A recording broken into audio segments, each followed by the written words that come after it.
ಕಡಲೆ ಬೇಳೆಯನ್ನು ಬಳಸಿಕೊಂಡು ಒಂದು ಸುಲಭವಾದ ಹಾಗೂ ರುಚಿಕರವಾದಂತಹ ರೆಸಿಪಿನ ಇವತ್ತು ನೋಡ್ಕೊಂಬರೋಣ ಬನ್ನಿ. ಇದು ಆರೋಗ್ಯಕ್ಕೂ ತುಂಬಾ ಒಳ್ಳೆಯದು. ಸಂಜೆ ಟೈಮ್ನಲ್ಲಿ ಅಥವಾ ಊಟಕ್ಕೆ ನೀವು ಇದನ್ನು ಮಾಡಿಕೊಂಡು ಬಳಸ್ಕೊಳ್ಬೋದು. ಸ್ಫೂರ್ತಿರಾಜ್ ಹೆಲ್ತಿ ಲೈಫ್ ಸ್ಟೈಲ್ಗೆ ಮತ್ತೊಮ್ಮೆ ಎಲ್ಲರಿಗೂ ಸುಸ್ವಾಗತ. ಮೊದಲಿಗೆ ನಾನಿಲ್ಲಿ ಒಂದು ಅರ್ಧ ಕಪ್ ಕಡಲೆಬೇಳೆನ ತೊಗೊಂಡಿದ್ದೀನಿ. ಇದನ್ನು ಚೆನ್ನಾಗಿ ವಾಶ್ ಮಾಡಿಕೊಂಡು ಕುಕ್ಕರ್ನಲ್ಲಿ ಒಂದು 2 ಲೋಟ ಆಗೋಷ್ಟು ನೀರು ಹಾಕ್ಕೊಂಡ್ಬಿಟ್ಟು ಒಂದು 4-5 ವಿಷಲ್ನ ಹೊಡೆಸ್ಕೊಳ್ಬೇಕಾಗತ್ತೆ. ಕಡಲೆಬೇಳೆ ಚೆನ್ನಾಗಿ ಬೆಂದಿರಬೇಕು.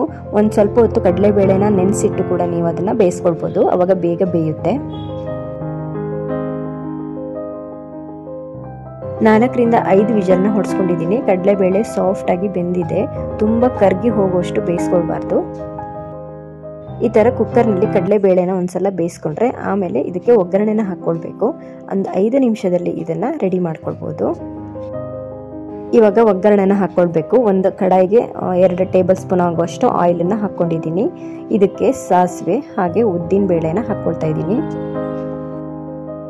ಒಂದು 2 ನಿಮಿಷ ಆದ್ರ ಮೇಲೆ ಸಾಸಿವೆ ಸಿಡಿಯುತ್ತೆ.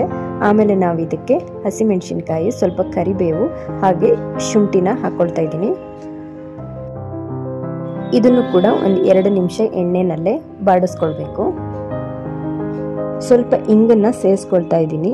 ಈ ಕಡಲೆಬೇಳೆ ಸ್ವಲ್ಪ ಗ್ಯಾಸ್ಟ್ರಿಕ್ ಆಗುತ್ತೆ ಅಂತ ಹೇಳ್ತಾರಲ್ವ, ಸೊ ಅದು ಬ್ಯಾಲೆನ್ಸ್ ಆಗಲಿ ಅಂತ ನಾನು ಇದನ್ನು ಸೇರಿಸ್ಕೊಳ್ತಾ ಇದ್ದೀನಿ. ಕಡಲೆಬೇಳೆ ಬೇಯಿಸುವಾಗ ಸ್ವಲ್ಪ ನೀರು ಅದರಲ್ಲಿ ಉಳಿದಿತ್ತು, ಅದನ್ನು ಕೂಡ ನಾನು ಸೇರಿಸ್ಕೊಳ್ತಾ ಇದ್ದೀನಿ. ಜಾಸ್ತಿ ನೀರೇನಾದರೂ ಇತ್ತು ಅಂದರೆ ಅದನ್ನು ನೀವು ತೆಗೆದಿಟ್ಕೊಳ್ಳಿ.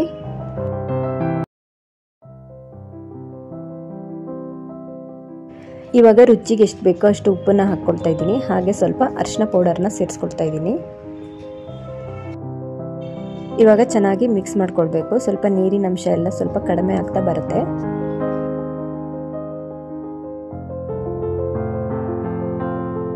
ಇವಾಗ ಕೊನೆಯಲ್ಲಿ 1 ಕಪ್ ಆಗುವಷ್ಟು ತೆಂಗಿನಕಾಯಿ ತುರಿನ ಹಾಕ್ಕೊಳ್ತಾ ಇದ್ದೀನಿ. ತೆಂಗಿನಕಾಯಿ ತುರಿ ಜಾಸ್ತಿ ಹಾಕ್ಕೊಂಡ್ರೆ ರುಚಿಯಾಗಿರುತ್ತೆ. ಈ ಟೈಮ್ನಲ್ಲಿ ಕೊತ್ತಂಬರಿ ಸೊಪ್ಪನ್ನು ಕೂಡ ನೀವು ಸೇರಿಸ್ಕೊಳ್ಬೋದು. ಚಿಕ್ಕದಾಗಿ ಕಟ್ ಮಾಡಿಕೊಂಡು ಅದನ್ನು ಸೇರಿಸ್ಕೊಳ್ಬೇಕು. ಇವಾಗ ಇದು ರೆಡಿಯಾಗಿದೆ. ಕೊನೆಯಲ್ಲಿ ಬೇಕಾದರೆ ಸ್ವಲ್ಪ ನಿಂಬೆ ಹಣ್ಣನ್ನು ಸೇರಿಸ್ಕೊಳ್ಬೋದು. ಇದು ಆಪ್ಷನಲ್ ಆಗಿರುತ್ತೆ. ಇದನ್ನು ಕಡಲೆಬೇಳೆ ಉಸ್ಲಿ ಅಂತ ಹೇಳ್ತೀವಿ, ಪಲ್ಯ ಅಂತಲೂ ಹೇಳ್ಬೋದು. ಎಲ್ಲ ಕಾಳುಗಳು ಆರೋಗ್ಯಕ್ಕೆ ತುಂಬಾ ಒಳ್ಳೆಯದು.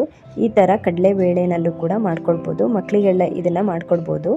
ಈವ್ನಿಂಗ್ ಟೈಮಲ್ಲಿ ಇದನ್ನು ಮಾಡಿಕೊಂಡು ಸ್ನ್ಯಾಕ್ಸ್ ಥರ ಯೂಸ್ ಮಾಡ್ಕೊಳ್ಬೋದು. ಊಟಕ್ಕೂ ಕೂಡ ಸೈಡ್ ಡಿಶ್ ಆಗಿ ಇದನ್ನು ಮಾಡ್ಕೊಳ್ಬೋದು. ಕಡಲೆಬೇಳೆನ ಬೇಯಿಸ್ಕೊಂಡ್ರೆ ತುಂಬ ಸುಲಭವಾಗಿ ಬೇಗನೆ ಮಾಡ್ಕೊಳ್ಬೋದು. ಈ ವಿಡಿಯೋ ನಿಮಗೆ ಇಷ್ಟ ಆಗಿದ್ದರೆ ಪ್ಲೀಸ್ ಲೈಕ್ ಮಾಡಿ, ಶೇರ್ ಮಾಡಿ, ನಮ್ಮ ಚಾನಲ್ಗೆ ಸಬ್ಸ್ಕ್ರೈಬ್ ಆಗೋದನ್ನು ಮರಿಬೇಡಿ. ಎಲ್ರಿಗೂ ಧನ್ಯವಾದಗಳು.